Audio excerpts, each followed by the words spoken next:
Ce pasteur a kidnappé une mariée et la mariée voulait serrer le pasteur dans ses bras. Pas parce qu'elle voulait vraiment cette étreinte, mais parce qu'elle n'avait plus la force de résister. Cette nuit-là, Hailey n'a pas dormi une seule seconde. Chaque bruit la faisait trembler entièrement. Elle a entendu des pas derrière la porte, une porte qui se fermait au loin et des murmures qu'elle ne pouvait pas comprendre. Elle avait même l'impression que toute la maison respirait. Le plus étrange, c'est que plus personne n'est venu. Personne ne l'a menacée, personne n'a donné d'ordre. Aucun garde n'est apparu. Seulement un silence mortel. Le lendemain matin, la porte s'est ouverte et ce n'était pas le pasteur qui est entré, mais une femme âgée, entièrement vêtue de noir. Son regard était froid, sa voix tout aussi froide. Elle a marché lentement jusqu'au lit, a posé un téléphone, sans regarder Hailey, et a seulement laissé tomber une phrase « Si tu appelles la police, tu mourras ». Puis elle est partie comme si de rien n'était. Quelques minutes plus tard, le téléphone a vibré.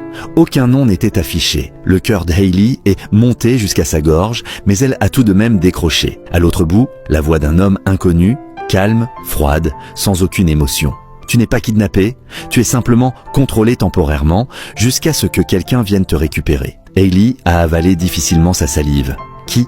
L'homme a laissé échapper un rire sec. Celui qui t'a remise, et l'appel s'est interrompu. Le même jour, le pasteur est revenu, mais pas seul.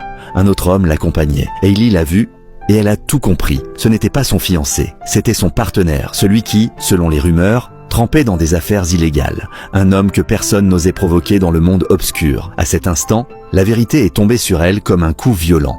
On ne l'avait pas vendue. Ce n'était pas une trahison amoureuse, c'était une transaction.